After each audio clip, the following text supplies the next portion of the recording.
Vamos falar sobre uma ferramenta de apoio ao projeto, neste caso mais orientado para o projeto mecânico. Trata-se assim de uma ferramenta CAD e bem conhecida, que é o SolidWorks. Este programa surge nos finais do ano de 1995, foi desenvolvido inicialmente pela empresa norte-americana SolidWorks Corporation e, entretanto, foi adquirida pela multinacional francesa a Dassault Systèmes.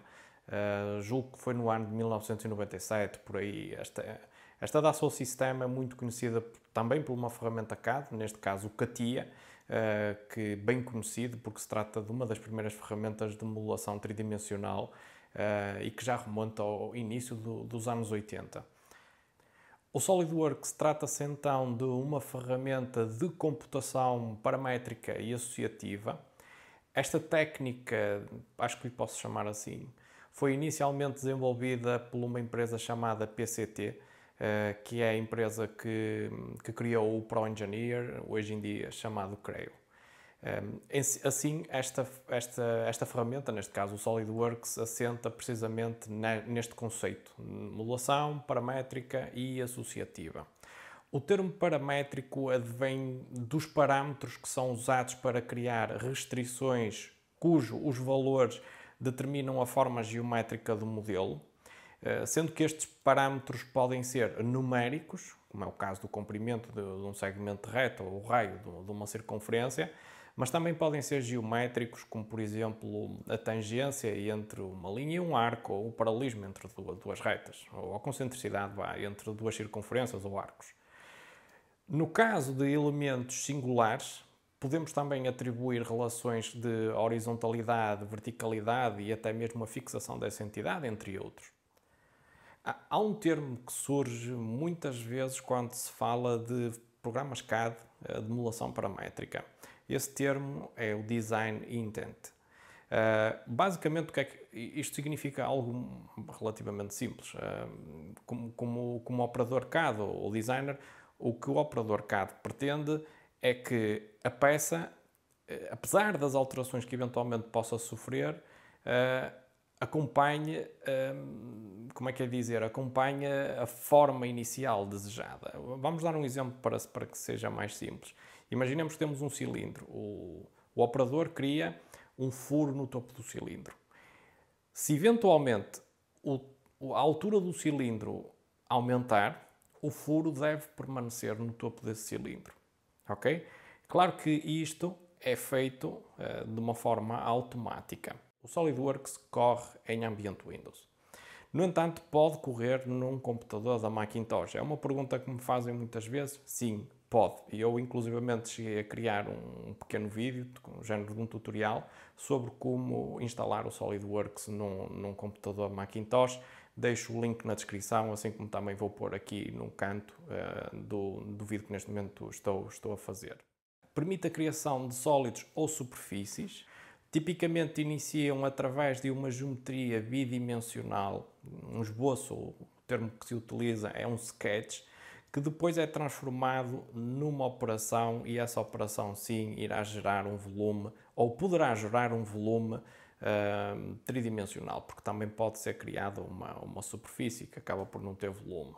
O termo feature não é mais do que as formas e operações que fazem parte de um modelo. Também é um termo que surge muito a miúdo. As formas são habitualmente definidas através de sketches que podem ser bidimensionais ou até mesmo tridimensionais. Vamos imaginar um furo, um rasgo, um ressalto ou outra coisa qualquer. Estas formas são depois extrudidas ou cortadas dependendo daquilo que se pretende. Se pretende adicionar material ou se pretende remover material. Ainda features que são apenas baseadas em operações. Por outras palavras, não têm qualquer forma base.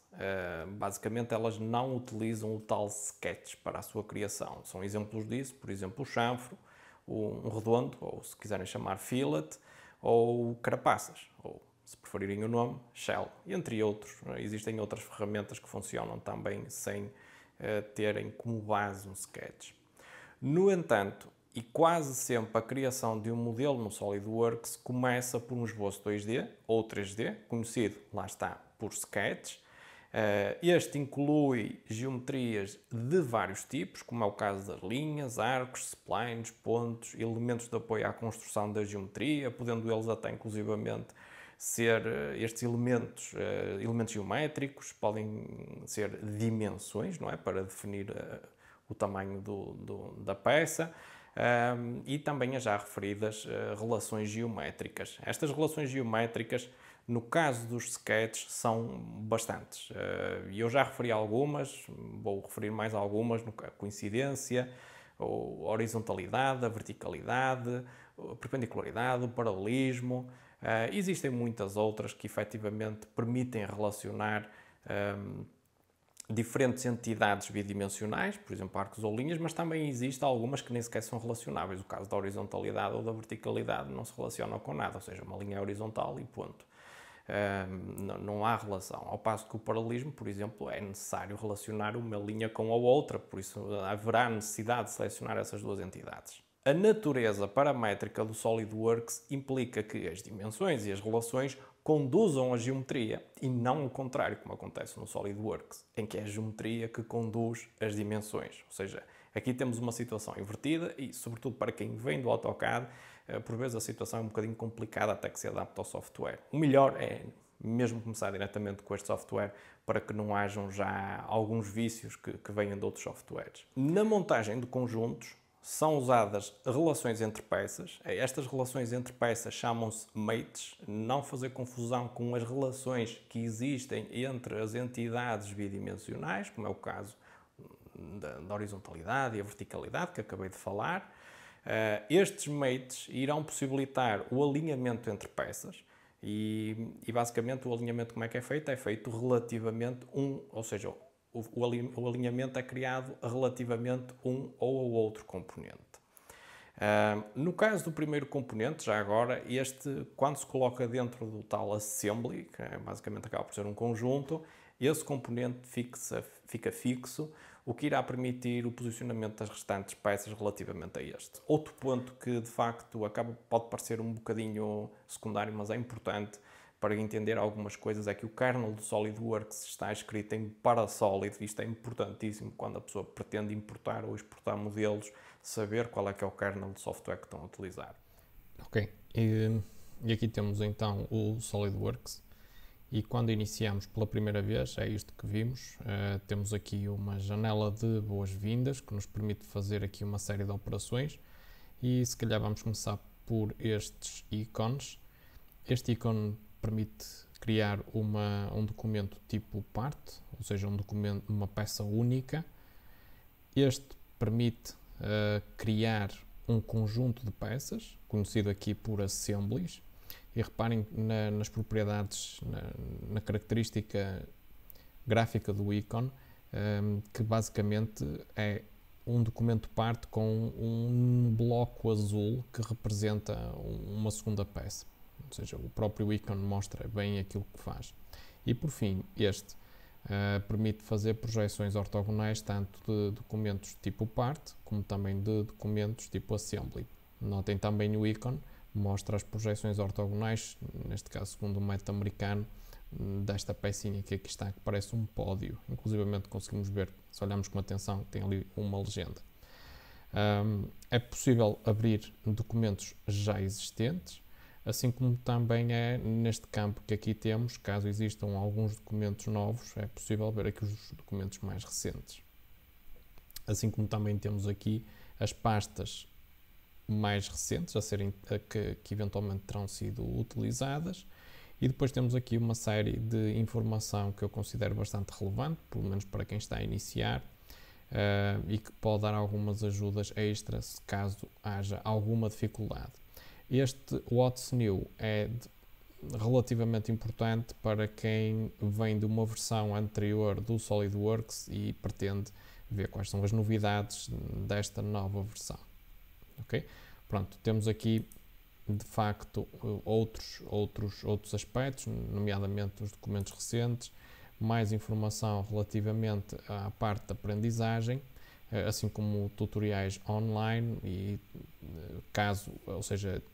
treino específico para este utilizador. Notem que isto se trata de uma versão académica, e depois temos aqui a parte relativa à certificação, em que o utilizador pode efetivamente depois obter certificados por parte do SolidWorks, ok? E aqui teremos alguns alertas relativamente a aspectos que eventualmente têm a ver com o software, novas versões que eventualmente vão surgindo. Reparem que neste momento já está em fase de beta testing a versão 2021. Eu neste momento estou a usar a versão 2019 e já estamos em 2020, quer dizer que a versão 2020 já estará aí disponível também já há algum tempo. Vocês podem sempre optar por deixar esta janela, ok? No entanto, eu não pretendo voltar a vê-lo, por isso vou clicar aqui e vamos arrancar então um documento tipo parte. A primeira vez que arranquem, é importante que verifiquem se as unidades de medida estão de acordo com o sistema internacional. No meu caso, sim. E ele irá verificar os dados regionais do Windows e irá alterar isto em conformidade com os dados regionais do Windows. No entanto, pode acontecer que tenham isto no sistema imperial, ok? Neste estado é conveniente que alterem. Não quer dizer que seja algo destrutivo, nem pouco mais ou menos, é possível alterar a posteriori sem problema algum. Vamos aceitar. E o software está a arrancar pela primeira vez, é natural que demore um bocadinho mais a iniciar o primeiro documento parte. Ok, temos então o documento parte aberto e o que é que se verifica? Verifica que temos aqui uma série de elementos gráficos no monitor. Em cima temos uma ribbon que basicamente mostra várias ferramentas em função do separador que eventualmente se venha a clicar. Poderão ter mais ou menos separadores em função dos plugins que tenham instalados no vosso SolidWorks. Existem de facto muitos plugins, neste caso alguns plugins estão a correr na fase de arranque, como é o caso do Simulation, okay? Que é um plugin relativamente pesado e que eventualmente eu vou desativar, porque não pretendo arrancar sempre este plugin no momento de arranque. Vamos já fazer isso. Vamos então aqui, carregando aqui nesta seta, nesta roda dentada, fazendo aqui add-ins e vamos desativar o SolidWorks Simulation, que é um programa que nos permite realizar tanto o cálculo a nível de resistência mecânica, também térmica e entre outras. Eu estou aqui, entretanto, a divagar um bocadinho porque estou à procura de outras coisas que eventualmente me sejam necessárias. Por exemplo, será necessário ter a livraria de componentes normalizada, tanto já neste momento como também depois no startup, no arranque. Ou seja, se vocês quiserem ativar apenas e só para esta sessão aqui, se querem ativar sempre permanentemente no momento de arranque, cliquem deste lado. E depois existem aqui coisas que eu não vou utilizar, por isso eu vou desativar esta situação, assim como também eu vou desativar aqui o SolidWorks Forum e julgo que seja tudo, pelo menos para já. Depois ativa-se à medida que vai sendo necessário. Muito bem, entretanto perdemos aqui um dos nossos separadores, temos aqui alguns que eventualmente poderemos querer ou não. Se quisermos acrescentar mais ou menos separadores aqui é relativamente simples, basta carregar na tecla direita num deles e reparem, eu tenho aqui este MDB Dimensions, vou tirar, ok, porque efetivamente não é algo que costumo utilizar, e este aqui também vou tirar. Pronto, o separador plugins também seria desnecessário, ou seja, faz sentido ter isto mais ou menos otimizado em função daquilo que se está a utilizar, porque tudo isto irá fazer com que o desempenho da máquina eventualmente possa de alguma forma ficar mais degradado, não é? E não há necessidade disso. Outra informação importante, ainda falando aqui desta barra, aqui permite-vos procurar ajudas relativas ao programa, como é óbvio, não é? Sobre comandos. Eu habitualmente gosto de pôr isto aqui num modo parecido àquele que existe no AutoCAD, que é um command line, em que se eu digitar aqui, por exemplo, um comando, vamos digitar o command line, preferencialmente bem escrito, e reparem, temos ali o command line. Se eu carregar aqui neste olho que mal se vê, ele vai mostrar onde é que se encontra o command line, ok? Foi aqui uma ferramenta bastante interessante e útil. Já que estamos numa situação de ajuda, é importante saber onde é que o software mostra e tem a maior parte das ferramentas de ajuda disponíveis. Se passarem o rato aqui onde diz SolidWorks e arrastarem até a zona do Help, vão encontrar o SolidWorks Help, importante, ok? Porquê? Porque sem utilizar ajuda é muito difícil aprender de uma forma mais avançada as aplicações. Vamos então carregar e vão ver que se trata de um help normalíssimo, onde podem fazer pesquisas, inclusivamente podem procurar em função da versão do SolidWorks que têm instalado. Porque este help que neste momento está aqui será uma ajuda online, ok? Esta ajuda é online, apesar que eu acho que é possível descarregar uma ajuda offline. Um outro recurso importante será aqui o SolidWorks Tutorials, em que vos permite, de modo acompanhado, realizar tutoriais para quem está a iniciar e também tutoriais mais avançados. Por exemplo, temos aqui uma introdução ao SolidWorks para quem vem do AutoCAD, para ver algumas analogias que eventualmente possam existir entre um software e outro. Temos aqui a realização de uma peça, a realização de um assembly e a realização de um drawing.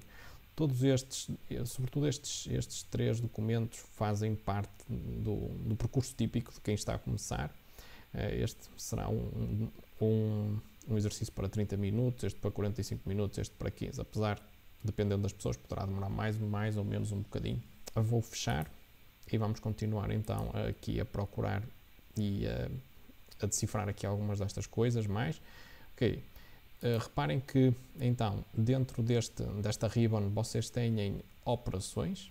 Neste caso temos aqui 2 operações que estão disponíveis. Reparem que o resto está desativado. Porquê? Porque o software vai mostrando operações em função daquilo que é possível fazer. Ou seja, se eu pedisse agora para realizar uma operação de corte, dado que não existe nada a nível de volumes no nossa área de trabalho, e ele não há nada para cortar, logo não tem nada que mostrar a ferramenta. Isto aqui é algo que ainda bem que assim é. E reparem que existem divisórias entre cada uma destas ferramentas. Iremos ver isto depois com mais detalhe, mas desta divisória para a esquerda são ferramentas que permitem adicionar material, e desta divisória para a direita são ferramentas que permitem remover material. E depois temos aqui ferramentas chamadas operações, que não têm como base sketches, ou seja, elas próprias são independentes, não precisam de um sketch para poder funcionar, ao contrário destas que se situam aqui deste lado. Algumas operações têm umas... Vamos passar aqui para sketch para ver alguns exemplos desses. Alguns comandos têm setas que permite... Quando essas setas aparecem, quer dizer que vocês têm mais opções de escolha a nível da ferramenta. Deste lado temos o que realmente distingue este software de um software como é o caso do AutoCAD. Isto é a árvore de operações. É aqui que vão aparecer as operações e irão ficar dispostas aqui numa ordem que será uma ordem que tem a ver com o momento em que a operação foi realizada. Uma ordem, digamos que poderia chamar de uma ordem cronológica. Então, aqui nós teremos o nome da peça. Aqui teremos um histórico que vai mostrar as operações segundo, lá está, a ordem que foram feitas. Neste caso são sensores que têm sobretudo a ver com a parte da simulação, não é algo que iremos ver, pelo menos para já. Aqui temos anotações, em que está incluído aqui tudo o que sejam sistemas de anotações que tenham a ver com a peça, onde se insere, por exemplo, as cotas da peça. Aqui, olhem, temos o material, que a peça, o material da peça, no nosso volume. E isto faz todo sentido quando se trata de um volume sólido, ok? E não é uma propriedade cosmética, ok? É uma propriedade que irá atribuir ao nosso volume características físicas e não apenas a nível de aspecto gráfico. Depois temos planos de referência. Para quem vem do AutoCAD, isto é novidade. E temos aqui uma nova entidade também, que se chama Origem, que considerem isto como sendo um ponto de ancoragem, ok? Pelo menos fica para já essa ideia, porque efetivamente é algo muito importante quando se inicia uma operação. Ou seja, é importante que o sketch esteja ancorado nesta origem, e vamos já estudar porquê. Ok, eu habitualmente quando arranco um documento no SolidWorks, a primeira coisa que faço é gravar. E vou precisamente fazer isso. Eu vou gravar aqui no ambiente de trabalho. E que nome é que eu dou ao fecheiro? Vamos criar uma pasta para ter aqui alguma organização, e vamos chamar isto SolidWorks modelo 1. Aqui podemos dar, vamos imaginar que era uma máquina de rachar lenha, ok? Vamos imaginar que era uma máquina desse tipo. E aqui provavelmente daria à pasta um nome que fosse figurativo daquilo que estaria lá dentro. Neste caso seria máquina de rachar lenha ou outra coisa qualquer que me permitisse identificar imediatamente aquilo que é. Agora, relativamente ao nome do fecheiro, há que ter algum cuidado e alerto já para essa situação, que é o seguinte: é muito comum surgirem peças com o mesmo nome no mecanismo. É muito comum um mecanismo ter várias peças com o nome longarina, por exemplo. É muito comum ter várias peças com o nome veio e outros exemplos desse tipo. Para que não surja aquela situação de renomear as peças como veio 1, veio 2, veio 3 e veio 4 e por aí fora, e depois a pessoa acaba por perder um bocadinho a noção de que peça é realmente a peça que vocês queriam, por exemplo, encontrar, eu sugiro que utilizem um processo que vos permita organizar e ter alguma rastreabilidade depois, mais tarde, quando abrirem o fecheiro, pelo menos tentar perceber como é que isto foi construído e quais são as peças que realmente estão incluídas no vosso mecanismo. Porquê? Porque muitas vezes existem peças que são criadas e essas peças, com a evolução do projeto, acabam por cair e não são utilizadas na versão final. Isso vai fazer com que fiquem com uma pasta se calhar com 20% de peças que nem sequer fazem parte daquele mecanismo porque acabaram por ser retiradas, não foram peças que chegaram ao fim do projeto. Mais tarde, quando abrirem esse projeto, o que vai acontecer é que provavelmente vão ter alguma dificuldade em, pelo menos, em enquadrar novamente toda a estrutura do mecanismo e era bom que existisse alguma ferramenta que permitisse ajudar nesse aspecto. De facto, existem ferramentas de gestão documental aqui para o SolidWorks, não vamos tocar nelas agora, mas podemos fazer algo muito simples. Podemos, por exemplo, para evitar a repetição de nomes, e podemos, por exemplo, dar à nossa peça um nome de código.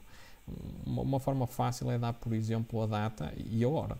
Neste caso, 21/07/20, ok, o ano, ou seja, dia, mês e ano, e depois colocamos a hora, 22/4/7, e temos aqui um código. Se tivermos uma tabela de Excel ou algo idêntico, eu, por exemplo, uso o Notion, que é uma aplicação muito interessante e que, por acaso, estou a pensar fazer um vídeo sobre ela, porque, de facto, é algo muito, muito bom. Notion, lembrem-se desse nome. Ou seja, se nós dissermos numa tabela ou na aplicação que assim desejarmos que esta peça equivale a uma peça com um determinado nome, olhem, por exemplo, veio, e que esse veio pertence ao mecanismo X, ok? Vamos supor, neste caso, a nossa máquina de rachar lenha. E entre outras informações que consideramos importantes, nomeadamente a data, quem desenhou e tudo mais.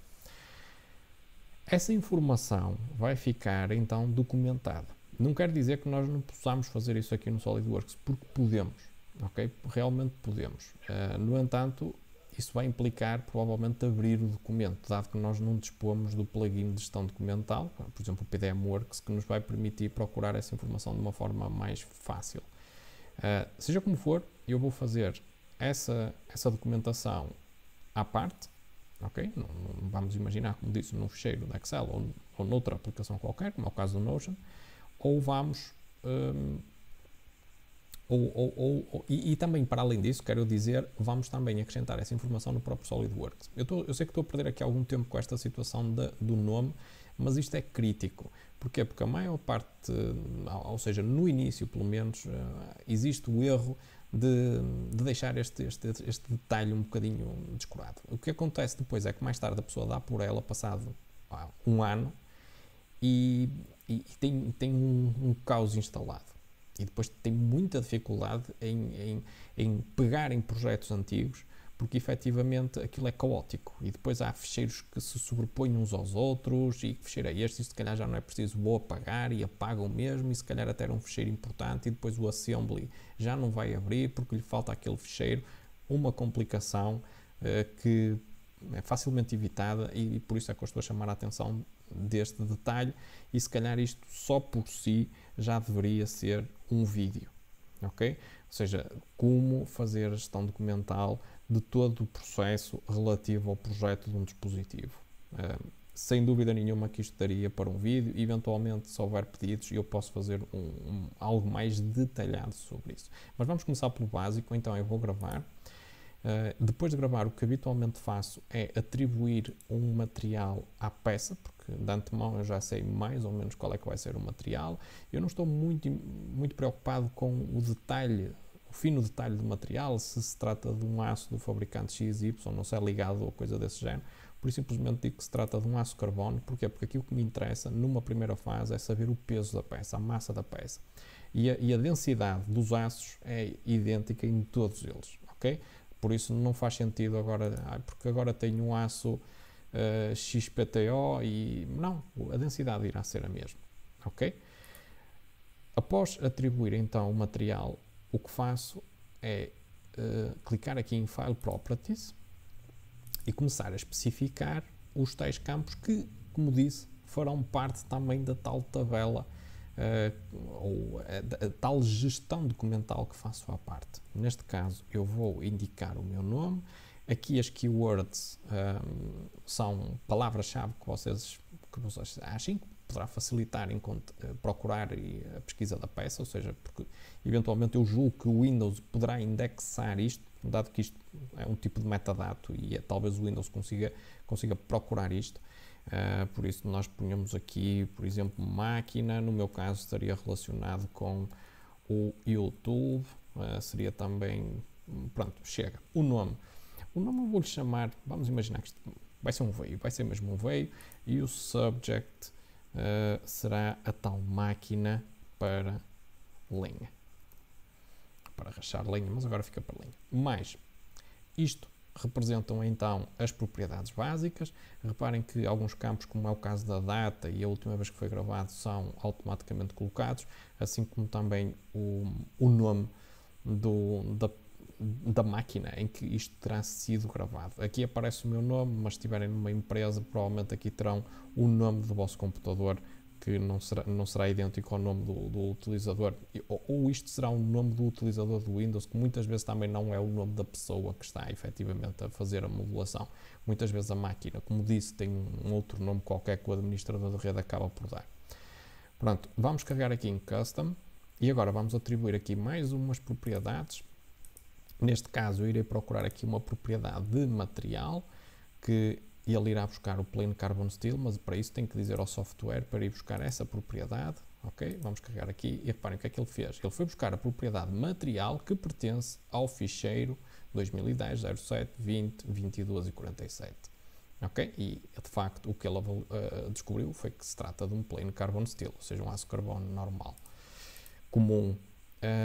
Aqui reparem que o peso está escrito como weight. Eu sou apologista de deixar tudo em inglês, dado que lamentavelmente acaba por ser uma linguagem que de facto é universal, mas caso pretendam escrever em português não tem problema nenhum, podem pôr aqui, por exemplo, massa, o tipo, podem cair às vezes na situação de pôr como número, mas tudo bem, podem pôr como número, mas eu vou deixar como texto. Porquê? Porque vou acrescentar as unidades de medida à frente. Ou seja, a propriedade neste caso será massa, apesar de ter aqui em português massa, aqui a propriedade que devem buscar é uma propriedade interna, por isso chama-se mass, ok? E reparem que neste momento é 0, como seria de esperar, mas o facto de eu ter colocado ali text vai-me permitir, por exemplo, fazer isto. Okay? Coloco ali e agora sei que sem 0 grama. Okay? Vamos fazer aceitar e vamos então procurar aqui e descobrir aqui mais coisas avançando então aqui no SolidWorks. A primeira dúvida que surge é, ok, e estes planos para que é que servem? Estes planos servem para iniciar o nosso modelo. É muito simples. Vamos imaginar que queremos desenhar um veio e queremos que o veio se apresente numa posição vertical. E eu vou escolher este plano, ok? Porque neste plano o que é que vai acontecer? Eu vou desenhar aqui uma circunferência e essa circunferência, ao ser extrudida, irá extrudir perpendicularmente ao plano. ok? Ortogonalmente ao plano, assim aqui é. Se escolher este plano e desenhar aqui uma circunferência, o nosso veio irá, obviamente, projetar-se ortogonalmente ao plano, mais uma vez, e depois no final apresenta-se como sendo um veio horizontal. E temos esta situação aqui, que o veio vai ser desenhado com uma circunferência aqui, e depois o veio apresenta-se nesta posição, que será de acordo com o eixo do Z, como conseguem ver aqui neste sistema de coordenadas que tem aqui em baixo, okay? De acordo com o eixo dos Gs. Será este o plano que eu irei escolher. Se escolherem o plano errado, não é nada de muito mau, ou seja, não irá acontecer nada de muito mau. O que pode acontecer é depois, mais à frente, na assemblagem, a peça pode desaparecer com uma posição um bocadinho fora daquilo que vocês estariam à espera. É possível depois rodar a peça, como é óbvio. E depois também nas projeções, na criação das projeções ortogonais, no desenho técnico, o que irá acontecer é que às tantas vocês pedem a vista de frente e aparece-vos uma das vistas laterais ou a vista posterior, qualquer coisa assim desse género, parece com as projeções trocadas. Por isso, tenham algum critério na seleção do plano para poderem iniciar então a modelação da vossa peça. Ok, após ter selecionado o plano, o que é que nós podemos fazer? Nós temos aqui agora duas situações que podemos fazer. Nós podemos dizer de antemão que queremos arrancar uma operação de extrusão. O que é que ele vai fazer? Se clicar aqui, ele vai-me já colocar automaticamente no modo de criação de esboços, para poder criar um perfil para o tal veio, é isso que nós vamos fazer. Ou então, pura e simplesmente, eu carrego aqui no separador Sketch e arranco logo para um Sketch. Qual é a vantagem, se é que há, de clicar aqui, diretamente em extrusão ou revolução, ao clicar primeiro aqui? Eu acho que se poupam alguns passos se clicarmos diretamente aqui. Se eu já sei de antemão que vou fazer um veio, ou melhor, que eu sei de antemão que vou fazer uma operação de extrusão ou uma operação de revolução, por que não clicar já? Ok? Posso fazê-lo. Não é que fazer por aqui seja pior ou melhor, provavelmente será um bocadinho mais lento. Pronto, o que vou fazer então será criar uma operação, vamos fazer uma operação de revolução, ok? O veio acho que é mais indicado, a operação de revolução.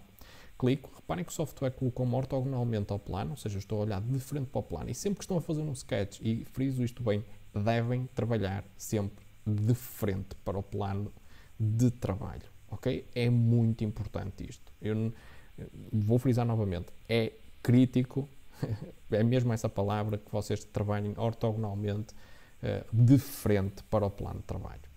Caso contrário, podem estar a criar formas completamente deformadas, ok?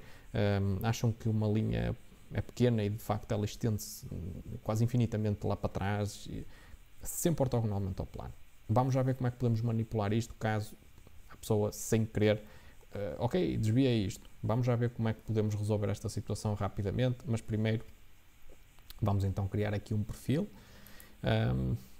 e vamos imaginar que o nosso veio tem uma secção mais alta. Ok, ali aquela linha por acaso não ficou assim, aqui existe uma zona cônica e o nosso veio será, vamos fazer aqui outra espiga, ok? E neste caso desta espiga vamos aplicar ali um chanfre e o nosso veio será isto. Reparem que eu desenhei meio veio, ok? Porquê é que eu desenhei meio veio? Porque ele irá criar uma operação de rotação semelhante ao torno em torno desta linha que aqui está. E ao fazer isso, vai criar a outra metade que falta. Okay? A operação de revolve, a revolução, é assim que funciona. Agora, vamos aos detalhes. O que é que aconteceu à medida que eu fui desenhando? À medida que eu fui desenhando, ele foi criando algumas relações geométricas não relacionadas, ok? Em algumas entidades. Nomeadamente esta tem uma relação de horizontalidade, como estão a ver ali escrito. Esta deu uma relação de verticalidade e, como podem ver, existem outras relações. Como é que eu dou relações? Pura e simplesmente orientando o rato num determinado sentido, o ponteiro do rato num determinado sentido, eu posso fazer com que a linha, vamos experimentar aqui, seja horizontal. Reparem que temos ali um símbolo amarelo que basicamente acaba por ser um indicador de que se eu agora submeter a linha, clicando com a tecla esquerda do rato, irei ter uma relação de horizontalidade associada. Aliás, o próprio ponteiro do rato é um indicador de muita coisa, ou seja, estamos a criar um objeto, esse objeto é uma linha, reparem naquela linha que tem ali do lado esquerdo, e neste momento a relação que irá ser criada é de horizontalidade, e já agora esta linha tem um delta de 46 e a inclinação é de 180 graus, ok? E deste lado é para 0. E outra situação, aqui verticalidade e pronto, e mesmo se eu alinhar aqui com, por exemplo, com este meio, sou capaz de conseguir descobrir aqui uma interseção aparente das duas linhas, que também é um comando interessante. Isto no AutoCAD chama-se Object Track e Object Snap. Isto basicamente acaba por ser uma coisa idêntica, mas um bocadinho mais poderosa, ok? Pronto, vamos só espreitar aqui o que é que se passaria, por exemplo, com a circunferência. Reparem que a circunferência apresenta dois modos em termos de criação, tanto posso selecionar através do centro e do raio, como através de 3 pontos. Vamos criar uma circunferência. Reparem no rato, tem ali o ícone da circunferência, e o ícone representa precisamente a circunferência baseada no centro e no raio, e nesta aqui o ícone é ligeiramente diferente, porque não iria, se calhar, caber ali aquela informação toda. Vamos então abrir a circunferência. Reparem que conseguimos ver ali o raio. Ok, vamos explorar aqui esta circunferência antes de partir aqui para o veio. Esta circunferência acaba por ser um objeto muito simples e que vai dar para explicar aqui uma série de situações. Há momentos eu falei na importância da origem. Reparem que eu consigo movimentar a minha circunferência livremente apenas e só clicando e arrastando. Inclusivamente, se eu mexer aqui, o que vai acontecer é que eu consigo fazer variar o diâmetro com toda a facilidade. Ou seja, neste momento, esta entidade encontra-se numa situação de completa indefinição. O que acontece muitas vezes com as pessoas que vêm do AutoCAD, ou seja, com os utilizadores de AutoCAD, que já têm uns anos de AutoCAD, é que se veem um bocado atrapalhados. Porquê? Porque eles, no momento da criação das entidades, eles querem imediatamente colocar as dimensões para posicionar, por exemplo, o centro e para atribuir, por exemplo, o raio. O que é que eles fazem? Eles clicam nisto e descobrem que, ok, vamos clicar na circunferência e temos aqui qualquer coisa parecida àquilo que existia no AutoCAD. E então, ok, isto será a posição em X, vamos pôr em 0, posição em Y, ok, está na origem e dizem que o raio será 30. Pronto, e ficam satisfeitos com esta situação. Esta situação não é satisfatória para este software. Neste momento, a entidade continua completamente indefinida. Certo é que o raio estará certo. É 30. Eu consigo ver essa informação aqui e aqui em baixo. Diâmetro 60. Assim como também consigo ver o centro, aqui neste rodapé. No entanto, eu consigo movimentar novamente a entidade livremente. Como é que eu consigo travar isto? Travar é um termo correto, ok? Ou definir, ou parametrizar. Posso pura e simplesmente criar uma relação automática arrastando daqui para aqui, e ele vai criar uma relação de coincidência entre o centro da circunferência e a origem. Reparem que ele já está ali a aparecer amarelo. E se largar, ela é criada, ok? Temos aqui uma relação de coincidência, eu vou já apagá-la. Como é que nós apagamos uma relação, caso o queiramos? Por simplesmente clicam na relação, depois apaguem com a tecla Delete, eu vou fazer Undo, ou então clicam na relação e então clico aqui, se quiser apago, aqui fazendo Delete. Esta situação última não é assim muito prática, é muito mais prático clicar aqui diretamente e fazer Delete. No entanto, existem outras situações em que vocês têm uma série de relações associadas num determinado objeto, e então aparece-vos aqui uma lista.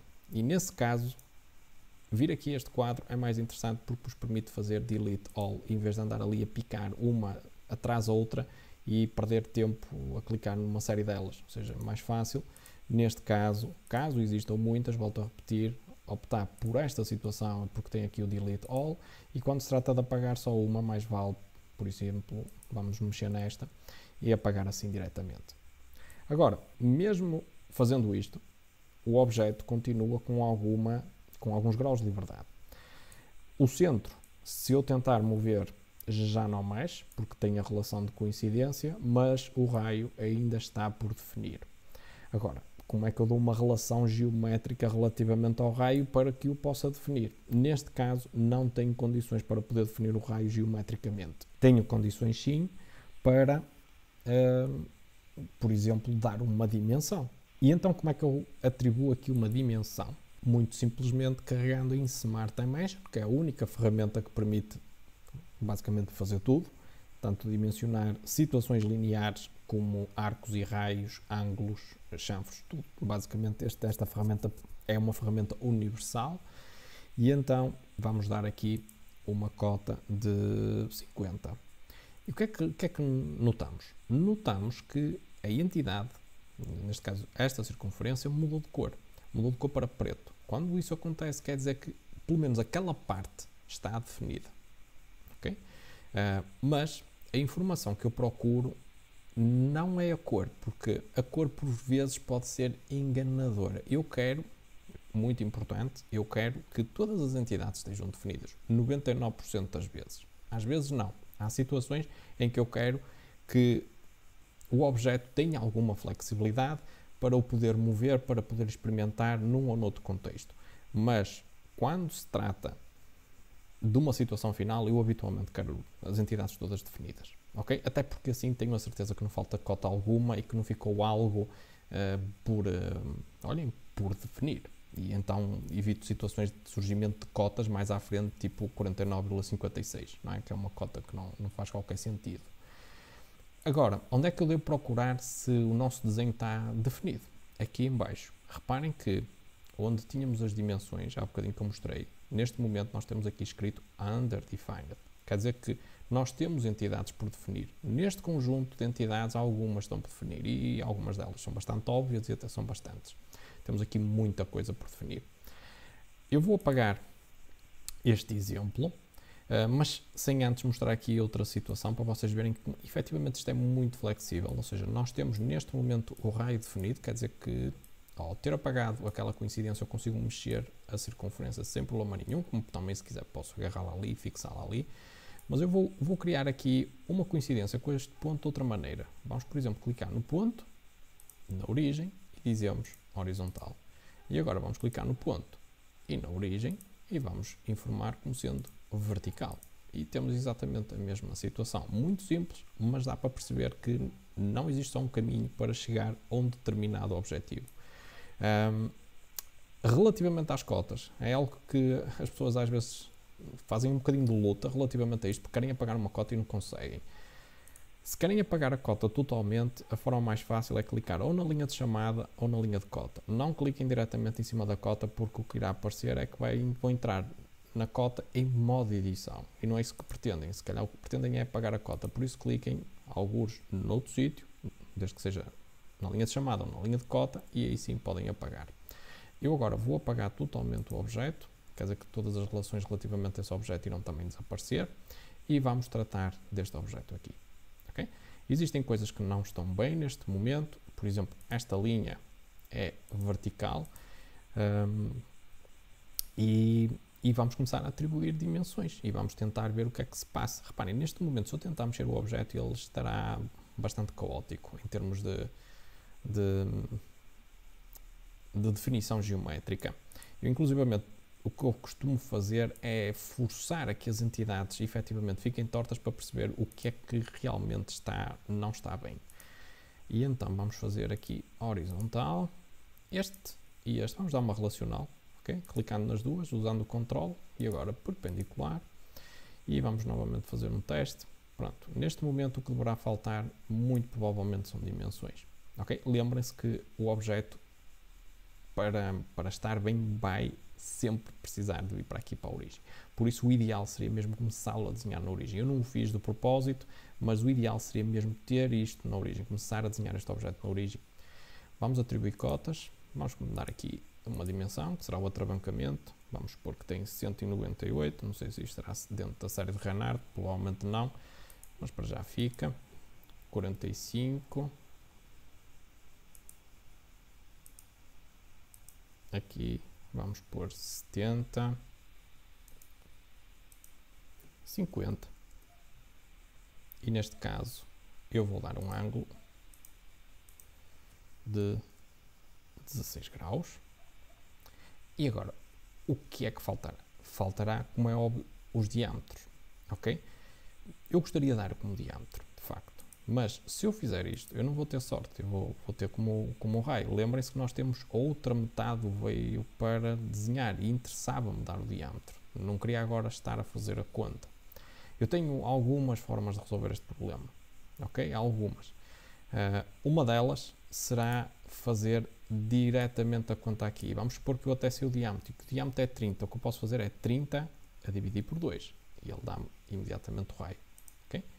Outra forma, se calhar mais simpática neste caso, até porque isto pode vir a dar jeito, é criar, se calhar fui demasiado rápido, é uma linha de construção. O nome é enganador. Centerline, ok? Linha de centro. Não, é uma linha de construção. O que é uma linha de construção? É uma entidade muito especial que é invisível à operação. Quer dizer que a extrusão não a vai considerar, ou neste caso a revolução não a irá considerar como fazendo parte do objeto.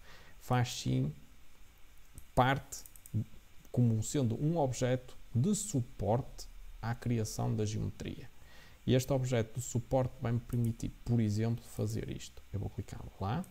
Reparem, nada de especial, mas quando arrasto a cota para baixo, acontece isto. Okay? Com um simples arrastar. E neste caso, esta cota será 45. E vamos dizer que estas duas linhas, para não ter que dar aqui nenhuma cota, estas duas linhas são colineares. O que é que falta? Quando não sabemos o que falta, há uma forma muito simples de verificar. Arrastamos o objeto. Reparem que neste momento o objeto se está a comportar como um todo, o que é bom sinal que provavelmente poderá não faltar assim muito nada em termos de tanto de componente geométrica como também de componente dimensional. Okay? Relativamente a esta situação, podem considerar, então temos também que dar aqui a dimensão disto? Não. Isto trata-se de um elemento de apoio, de construção e não é necessário dar cotas porque ele não é necessário definir. O que é que eu vou fazer a seguir será dar uma relação entre este ponto e a origem. Vamos dar coincidente. E o que é que acontece? Acontece que temos o nosso sketch totalmente definido. E como é que eu sei? Porque ficou preto. Sim, é verdade, porque ficou preto, mas isso não é suficiente. O que eu vou verificar é aqui em baixo e reparem que diz Fully Defined.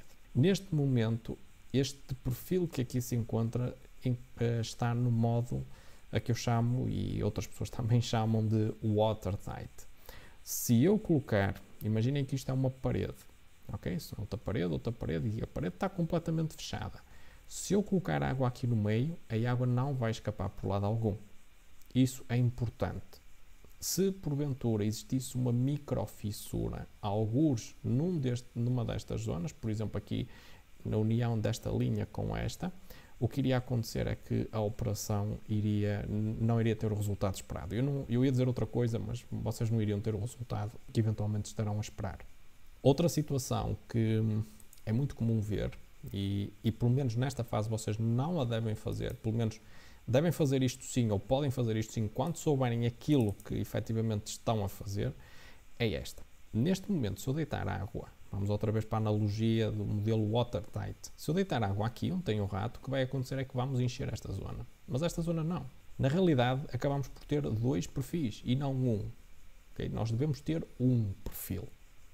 Okay? E temos dois. Quer dizer que o software irá resolver este problema de outra forma, mas não será aquela solução que vocês pretendem obter. Eu não vou agora entrar em detalhe, mas de facto isto é algo que devem evitar. Como outra situação que surge com alguma frequência é, por exemplo, isto. Esta situação o software até a demonstra de forma a que seja diferenciada. Notem que as linhas têm uma determinada espessura e esta é mais fina. Isto que aqui está, habitualmente surge, como é que é dizer? Surge como resultado de defeitos no clique do rato. Por vezes o rato tem aquilo que se chama tecnicamente por jitters e o que acontece é que vocês fazem um clique e ele dá ao software, neste caso ao sistema operativo, ordem de 2 cliques ou 3 cliques. Ou seja, há aqui um disparo de cliques sucessivos e que levam aqui à criação de uma entidade extra que efetivamente depois irá atrasar a modulação da peça, porque eu fiz vamos chamar antena, ok? Antena é um bom nome. Eu fiz uma antena bastante visível e por vezes essa antena é microscópica e o que acontece é que vocês não a conseguem encontrar com facilidade e perde-se bastante tempo à procura dessas situações e quando é alguém que está a aprender acaba por desistir porque efetivamente não consegue encontrar e não consegue perceber porque é que o comando não está a funcionar. Eu posso tentar fazer aqui um exemplo. Não, vamos deixar ficar assim e depois faço o exemplo. Vamos fechar o sketch e reparem, como eu tinha clicado inicialmente no comando revolve e ele estava pendente, estava à espera que o sketch fechasse e por isso é que ele abriu o sketch. Notem outra coisa, o facto de eu ter criado esta linha de eixo deu a entender ao software que seria este o eixo de rotação e por isso ele selecionou-o automaticamente. Ok? Nós, se dermos algumas indicações ao software daquilo que pretendemos fazer, as coisas acontecem quase de forma mágica. Não é mágica, mas lá está. São ferramentas que estão desenhadas e foram otimizadas ao longo de muitos anos e estão preparadas para que se possa efetuar o modelo de forma extremamente rápida. Isto é um modelo que não irá demorar mais de 1 minuto a fazer e nós já estamos aqui a fazê-lo há algum tempo porque estamos aqui com muito detalhe a nível da explicação de alguns elementos que são básicos, mas que são críticos para que consigam fazer um modelo complexo com alguma segurança. Só para olhar aqui para algumas outras opções, parâmetros, o termo é mesmo esse, parâmetros, que são essenciais na ferramenta Revolve, é de facto preencher o campo que indica o eixo de rotação e também preencher o campo que diz a amplitude da rotação. Nós podemos definir aqui outra amplitude e podemos também definir a condição fronteira. Neste caso temos a opção blind, mas podemos ter aqui outras situações, como é o caso deste mid-plane em que ele vai fazer 90 graus face ao perfil. Na prática, 45 para um lado e 45 para o outro, por fazendo os 90 graus. Vamos pôr blind e vamos optar por rodar para os 360. Se calhar eu vou completar isto digitando, em vez de fazer ali na área gráfica, e vamos aceitar. Ok, aqui temos o nosso veio. Este aspecto que vocês agora veem e agora que temos o modelo 3D, vamos já explorar como é que se roda e como é que se altera o aspecto da peça graficamente, como é que ponho noutro tipo de vista, não é? Porque temos neste momento aqui uma situação que é uma axonometria qualquer, não faço ideia de qual é que seja, às tantas até mexi com o rato e isto aqui nem será isométrico, mas vamos já ver. Agora, havia uma questão que eu queria mostrar. Eu vou apagar esta operação sem consumir o sketch, ou seja, vamos fazer delete, selecionar, delete, e muita atenção, se eu optar por esta situação, delete, o que vai acontecer é que ele vai apagar também o sketch, e eu não quero, eu quero manter o meu sketch. Vamos fazer yes, vamos voltar a editar o sketch, vamos ver como é que se faz, clicam com a tecla esquerda, por exemplo, ou se preferirem com a tecla direita, vai dar ao mesmo, e fazem edit sketch. Primeira coisa, e tecla muito importante, Ctrl 8 para olhar para o sketch ortogonalmente. E vamos fazer aquilo que eu referi há bocado. Vamos colocar aqui, fazer bastante zoom, já agora vamos falando aqui também destas situações de manipulação. Fazer bastante zoom será com o scroll do rato e vamos fazer aqui algo muito pequenino, algo que seria difícil de visualizar de outra forma. Vamos clicar nesta ferramenta, Zoom Fit, ou se preferirem, que é o que eu prefiro, carregar no F, que é para ver tudo, e vamos fechar. E agora o que é que vamos fazer? Vamos aplicar novamente o comando Revolve a este sketch. Notem que agora estamos a optar por outra situação. Imaginemos que vocês tinham feito primeiro o sketch sem clicar em Revolve e agora queriam, depois do sketch feito, aplicar a este sketch a ferramenta Revolve. Pura e simplesmente clicavam aqui no sketch para ele ficar selecionado e depois em Revolve. Para ser ainda mais assertivos, clicavam nesta linha que é para ele perceber que vai ser em torno desta linha que ele vai rodar. Mas ele não irá rodar. Porquê? Porque temos ali aquele problemazinho que eu criei. Vamos fazer Revolve e não rodou. Ou seja, não está a pré-visualizar. Apesar de que eu tenho aquela linha como sendo o eixo de rotação e tenho aqui os 360 graus, não está a fazer a rotação. O que os alunos fazem muitas vezes é, como vem este campo aqui que entretanto apareceu, que se chama Selected Contour, vão selecionar um contorno aqui e ao fazerem isso, Eles vão resolver o problema, mas depois podem estar a criar outros. O que devemos fazer é, não criou, ou seja, houve um problema com o sketch, a operação não foi executada como previsto, vamos editar o sketch e a primeira coisa, Ctrl 8, e a primeira coisa que devemos procurar é se existem falhas visíveis. Pronto, não há nada visível. Logo de seguida devemos fazer uma passagem, ou seja, faça um zoom com o scroll e depois para fazer pan, Ctrl, tecla do meio do rato, a tecla que utilizam para o scroll, e vão arrastando e vão procurando alguma situação. Reparem que nós sabemos que está ali, mas se não soubéssemos não seria fácil de encontrar. Vamos carregar no F. E agora, o que é que temos aqui? Temos aqui um problema que não estamos a conseguir resolver. Vamos tentar reparar o nosso sketch. Ao clicar ali, o software o que fez foi, criou uma lupa, que nós podemos aumentar, e disse, olha, há aqui qualquer coisa que não está bem. Há um problema, um tal showing gaps smaller than qualquer coisa. Não é? Ou seja, ele iria procurar pequenos afastamentos, pequenas rupturas, e neste caso até encontrou foi uma pequena linha, que acaba por ser considerada também uma ruptura, e está-nos a dizer que existe ali qualquer coisa. Se houvesse mais, ele aparecia aqui uma, de duas, ou de três, ou de quatro, e nós íamos fazendo, clicando até que passássemos todas e ficaríamos a saber onde é que estaria o problema. Esta ferramenta, sem dúvida nenhuma, é inestimável, ok? Ou seja, é uma ferramenta de facto muito importante e que nos permite poupar imenso tempo, porque me permite apagar isto assim diretamente, mesmo com a lupa. Posso agora atualizar, não foi encontrado qualquer problema, fecho o meu sketch, aplico, faço aquilo que fiz há bocado, ou seja, seleciono primeiro aquele objeto, faço revolve e reparem que tenho imediatamente a pré-visualização da operação, por isso vou submeter a operação e aqui tenho a minha operação criada. Pronto, à medida que fui falando nisto, eu fui também descrevendo aqui alguns comandos que me permitem manipular o objeto sem alterar o objeto, ou seja, manipulá-lo, mexê-lo. O orbit que nos chama orbit, chama-se rotate object ou rotate simplesmente aqui no SolidWorks. Permite-me rodar o objeto na posição que pretendo, ou seja, ele vai rodar mais ou menos em torno da posição do rato. Um outro comando muito importante é o control, tecla do meio do rato também, ou seja, o que se utiliza para o scroll. Reparem que o control mais essa tecla, a tecla do meio do rato, permite-me fazer o pan. Muito importante também, mas não tão importante como isto. Eu considero esta operação muitíssimo mais importante que o pan no caso de um software de emulação tridimensional. O pan é muito importante em softwares de 2D, ok? Tipo o AutoCAD, muito importante. É o comando talvez que mais se utilize.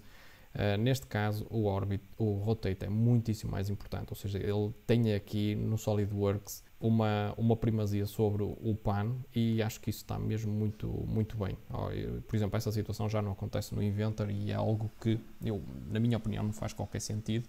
Talvez eles a política tenha sido manter alguma coerência entre as diferentes aplicações, mas não compreendo porque é que o Orbit é tão complicado de fazer, ou seja, implica a utilização de uma tecla secundária para poder executar uma rotação. Mas adiante. Aqui nesta primeira fase vocês têm formas de visualização. No meu caso eu tenho aceleração de hardware, isto vai depender depois da placa gráfica que vocês têm. Se tiverem uma placa gráfica profissional terão aceleração de hardware, caso contrário a peça terá este aspecto. Não é melhor nem é pior, por vezes até é mais fácil visualizar as diferentes secções das peças e de detalhes deste modo. O que devem desativar é o shadow, ok? Isto pura e simplesmente não tem qualquer interferência, é só algo cosmético e que não tem qualquer interesse. Devem desativar e torna já agora, no caso de umas peças mais complicadas ou muitas peças, pode tornar o software o desempenho mais lento. Aqui o Ambient Occlusion vai-vos criar sombras mais carregadas junto às arestas. Depois tem modos de perspectiva, não usem, ok? E depois tem aqui uma outra forma de visualização, semelhante a um cartoon, desenho animado, ok? Vamos fechar. Pronto, isto aqui não tem qualquer implicação na peça. Isto tem implicação no vosso ambiente. Há quem prefira ambientes muito mais claros, há quem prefira ambientes mais escuros. Isto depois acaba por ser uma questão de preferência. Aqui nós temos forma de alterar o aspecto da peça, mas apenas graficamente, ou seja, reparem que não caiam na tentação de achar que se calhar se selecionarem aqui um aço escovado, eu vou aplicar à peça, por alguma razão isto tem propriedades físicas diferentes daquelas que nós escolhemos a quando a definição do material. Não, isto é apenas e só uma textura, não mais do que isso. Por exemplo, cromado. O cromado costuma funcionar, eu não gosto muito porque é um objeto com um índice de reflexão extremamente alto e se porventura não há luz suficiente isto tende a ficar muito escuro. Pronto, ok, isto são coisas de detalhes que efetivamente não são críticos. Eu vou remover esta aparência. Reparem, eu fui aqui na árvore de operações, a própria árvore de operações tem um ribbon, ok? Mas para já não prestem muita atenção a isto, porque efetivamente acaba por ser nem de perto nem de longe importante para este caso. Vamos voltar a pôr isto como estava. Aqui já tem algo mais importante. Reparem, a primeira opção é o chamado Shaded, ou Gouraud Shading, que basicamente o que faz é apresentar uma textura e as zonas de mudança de secção, ele cria ali uma aresta que é francamente visível. Aqui essa aresta desaparece, aqui vocês têm o objeto representado como sendo só em linhas, no entanto as arestas invisíveis não se vê. Aqui já conseguimos ver as arestas invisíveis, talvez este modo de visualização não seja o melhor para ver, mas aqui talvez se consiga ver melhor.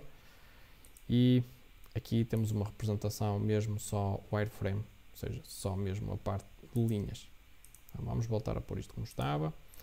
Aqui esta situação, como isto foi um software acabado de instalar, eu não sou nada apologista aqui deste cubo. Acaba por ser uma das situações tipo a sombra, acaba por atrasar todo o processo, apesar de graficamente permitir perceber exatamente o que é que irá acontecer, mas não é fácil, não é questão de ser fácil, ou seja, eu acho que atrasa e bastante o desempenho da ferramenta. Pronto, seja como for, se vocês clicarem aqui, o que vai acontecer é que vão ter este cubo à vossa frente e vai-vos permitir rodar a peça deste modo.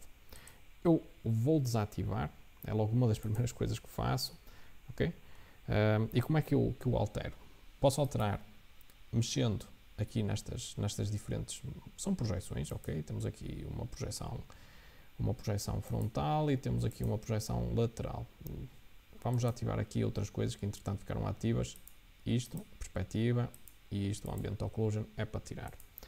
Vamos pôr aqui isométrico, e dentro das axometrias vocês têm a isometria, tem a parte dimétrica e tem a componente trimétrica, mas eu também não utilizo isto assim, como disse, eu habitualmente utilizo a tecla espaço e isto mostra-me todas estas possibilidades junto à minha posição do rato. Reparem, tem o rato aqui em cima e aparece aqui em cima. Aparece aqui sempre à mão de semear. Mas nem isto costumo utilizar. A verdade é que eu rodo a peça de outra forma. Tipo, eu quero ver a peça ortogonalmente a esta face, clico na face e depois Ctrl 8. Essa opção está aqui. É esta. Ctrl 8. E depois, quando quero rodar para outra posição, utilizo os cursores, as teclas de cursor. Ou seja, vou rodando. Neste caso, eu estou a fazer cliques. E reparem que existe aqui uma rotação que é incremental. Mas se carregar na tecla Shift, a rotação é feita de 90 em 90 graus. Pronto, e podem acumular vários cliques. A qualquer momento posso voltar a rodar para ali, posso voltar a rodar para ali. Quando quero rodar para outra posição qualquer, utilizo o rato. Se quero selecionar aquilo, já sabem, Ctrl 8. E estou a utilizar o Ctrl 8. O que faço habitualmente é, como tenho um rato com outras teclas, para além das teclas habituais, associo uma keystroke a uma dessas teclas extra e basta clicar lá e imediatamente consigo fazer a rotação, como acabei agora de fazer. Pronto, isto relativamente aos modos de visualização. Depois temos aqui, eu passei aqui uma série de coisas à frente, eu sei. Depois temos aqui um zoom window. Não é algo que se faça muitas vezes, porque é muito fácil fazer um zoom numa determinada zona utilizando apenas e só o scroll. E temos aqui o fit. O fit efetivamente é uma tecla que convém memorizar, porque é algo que dá jeito, não é? para não ter que andar, às vezes está-se tão perto da peça e tem que se fazer rodar várias vezes o rato, pura e simplesmente carrega em fit e ele mostra tudo que está no ecrã. Mais coisas. Isto relativamente à parte de visualização, estamos quase visto. Existem outras ferramentas. Se carregarem na tecla direita do rato, desde que não seja em cima da peça, conseguem ver aqui outras opções que também estão disponíveis e que vos permite orientar o modo de visualização da forma que acharem mais conveniente. Aqui o software também permite a criação de câmaras para visualizar a peça. No entanto, nesta fase, mais uma vez, também não faz muito sentido, dado que as câmaras habitualmente são utilizadas quando se pretende obter algum tipo de imagem fotorrealista e então pretende-se o efeito de câmara, profundidade de campo, a própria distorção causada pela lente, tendo uma lente grande angular ou uma teleobjetiva, irá criar aqui uma deformação no objeto, simulando a realidade fotográfica. Relativamente então aqui à árvore de operações, notem, e voltando outra vez para este lado, notem que temos uma operação. Essa operação pode ser renomeada. Vocês podem, por simplesmente, chamar a isto o que bem entender. Quando se trata de um modelo, como eu costumo dizer, para consumo próprio, pronto, poderá não fazer muito sentido andar a renomear e com muitos cuidados em termos de organização aqui da árvore de operação. Ou operações, peço desculpa. No entanto, quando se trata de um ficheiro que vai ser partilhado com outras pessoas, faz todo sentido renomear as peças não, as operações, e inclusivamente criar pastas para tornar toda a gestão e o tratamento do próprio modelo para que ele fique mais fácil, com uma leitura mais fácil. Caso contrário, isto pode ser caótico. É muito fácil ter aqui centenas de operações e procurar uma operação pode, por vezes, não ser muito fácil, ok? Vamos acrescentar mais alguns elementos a este veio. Eu vou colocar aqui um chanfre neste sítio. O chanfre é daquelas operações que não precisa de sketch. E onde é que ele está? Quando não sei onde é que está, por exemplo, eu vejo aqui o fillet, ok? Já sabemos que deste lado temos operações que permitem acrescentar material e deste lado tem operações que permitem remover material. E neste lado tem as tais operações que não têm o sketch como sendo uma base. Mas não vejo o chanfre. O que é que eu posso fazer? Na tal linha de comandos que entretanto coloquei, posso começar a escrever e cá tenho o chanfre. E se quiser, posso clicar já e ele irá invocar o comando, ou então, para referência futura, posso querer saber, ok, ele está ali dentro do fillet. Muito bem, vamos então espreitar, está ali, chanfre. E vamos aplicar aqui um chanfre nesta face. Ele não está a pré-visualizar, eu gosto que ele pré-visualize, vamos ativar essa opção. Vamos fazer uma pré-visualização para já parcial e agora também quero um chanfre nesta aresta e nesta aresta, por isso, okay, nestas duas arestas. Por isso vou clicar diretamente nesta face, mas reparem, ele está a pré-visualizar apenas e só a última situação que foi clicada, mas eu quero pré-visualizar tudo, por isso posso fazer aqui Full Preview.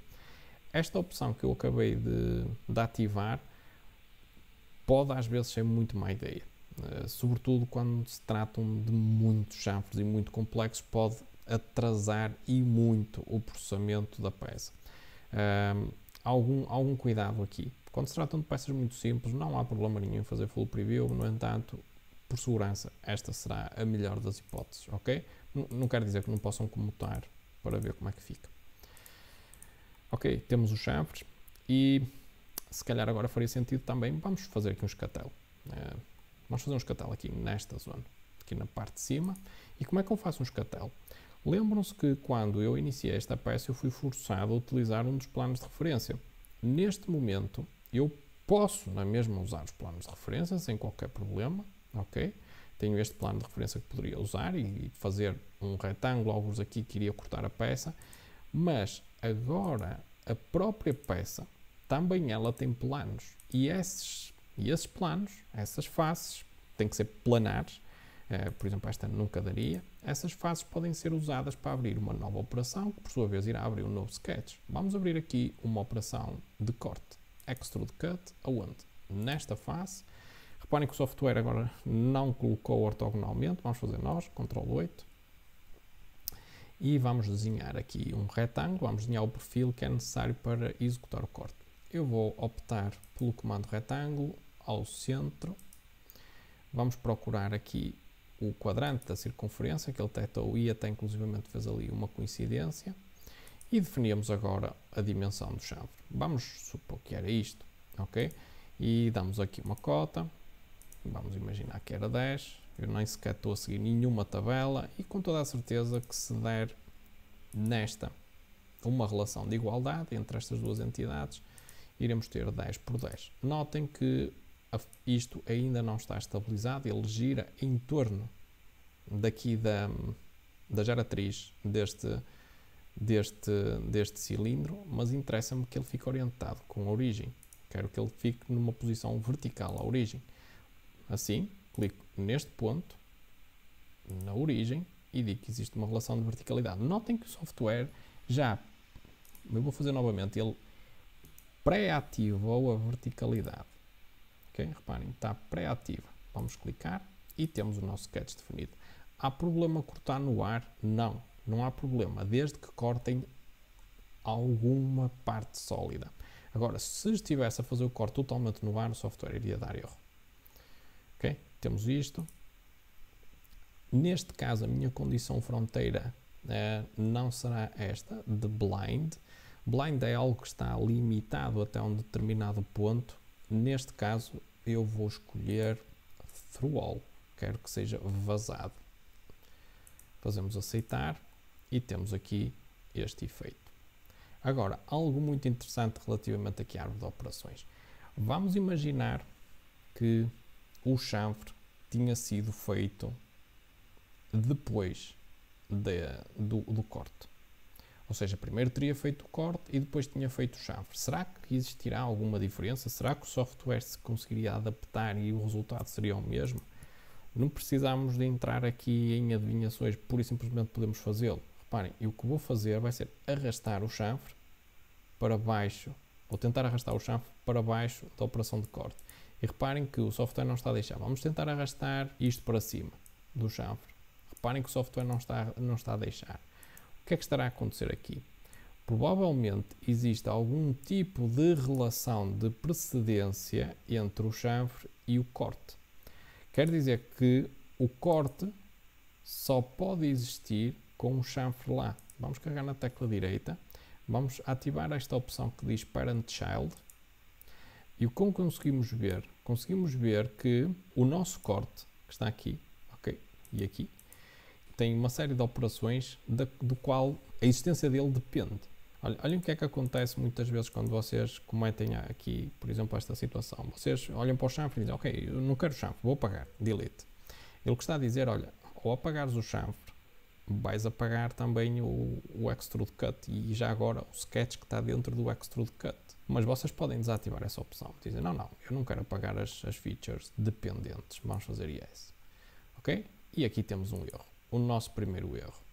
O que está a acontecer é que ele está-me a avisar que dentro da operação Extrude Cut existe um sketch. E esse sketch tinha uma relação com o chanfre que entretanto foi apagado.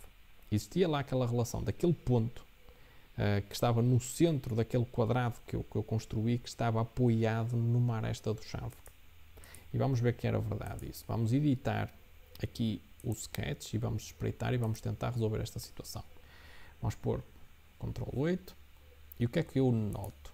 Noto que a maior parte das relações estão a verde, mas existe aqui uma que está com uma cor acastanhada. O que é que eu faço? E às vezes não é fácil de encontrar, porque podem existir centenas de relações. O que podem fazer, vamos voltar a entrar agora sim dentro do sketch. O que podem fazer é Display Delete Relations. Cliquem ali. Ok? Vamos clicar e vamos dizer ao software para procurar as relações que estão no modo Dangling. E encontrou uma. São aquelas que estão a verde. Se existissem mais, apareceriam aqui. Vamos fazer Delete. Pronto, aceitar.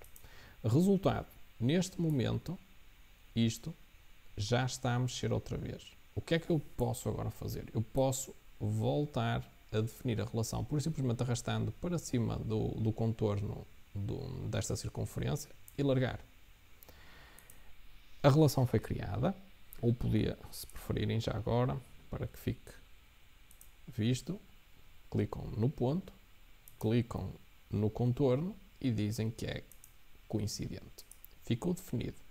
Fecho um sketch e o erro desapareceu. Agora o que é que posso fazer? Eu agora posso voltar a fazer o chanfre.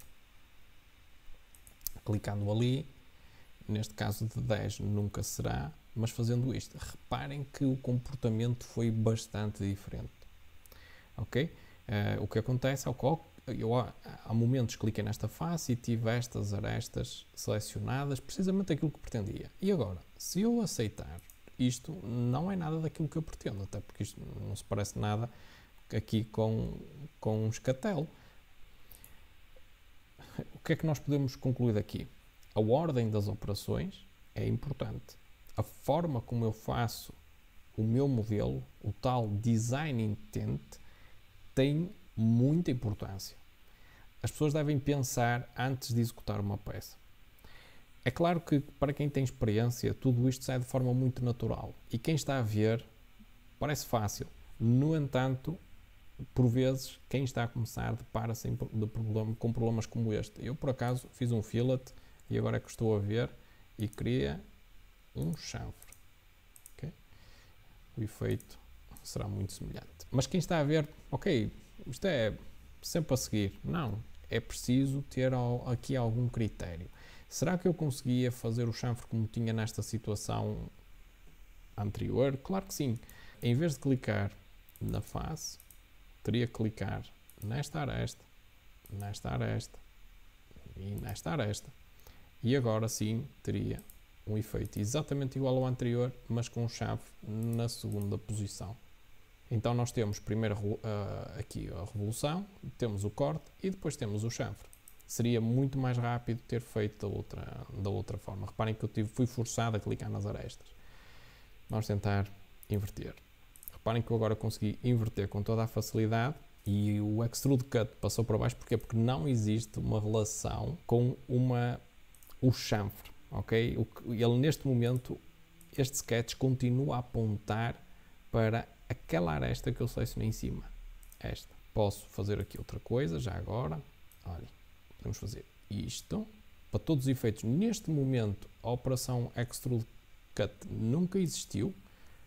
Vamos apagar o nosso chanfre. Reparem que esta barra, o que é que ela vai permitir fazer? Vamos fazer chanfre. Vamos clicar nesta e nesta aqui. Não vai poder ser assim, claro que não. E talvez consiga agora fazer aqui. Vamos supor que nós queremos chanfre em todo o lado. Fazemos aceitar e agora voltamos a recuperar a operação. E por este vídeo ficamos por aqui, já vai longo, espero que tenham aprendido alguma coisa. De facto, este software é bastante simples, existe essa ideia de que o software é simples, mas o que eu vos posso dizer é simples quando se tratam de peças simples. Isto podemos imaginar como se fosse uma cebola, ou seja, existem várias camadas de dificuldade. Mas para peças simples é realmente muito simples. Conseguimos fazer aqui coisas muito rapidamente e realmente é muito simples. No entanto, quando se tratam de formas muito orgânicas, vamos supor, vamos modelar um automóvel, ou até não podemos ir tão longe como um automóvel, por exemplo, um rato, um computador, já vai implicar que essa modulação seja feita de modo híbrido, e utilizando superfícies, depois passando para sólidos, eventualmente voltando outra vez a superfícies e tudo mais, e por aí fora, criando aqui uma grande quantidade de operações, o que vai implicar uma gestão e bastante cuidado para quem, no caso do operador, ele tem que ter bastante organização naquilo que está a fazer, e caso contrário, começa a obter erros, o modelo e a estrutura do modelo começa a ficar demasiado complexa e perde completamente o controle do modelo e acaba por, olhem, o que acontece muitas vezes, ter que reiniciar a construção do modelo uma e outra vez até que consiga efetivamente criar aquilo que pretende e com a fiabilidade que pretende.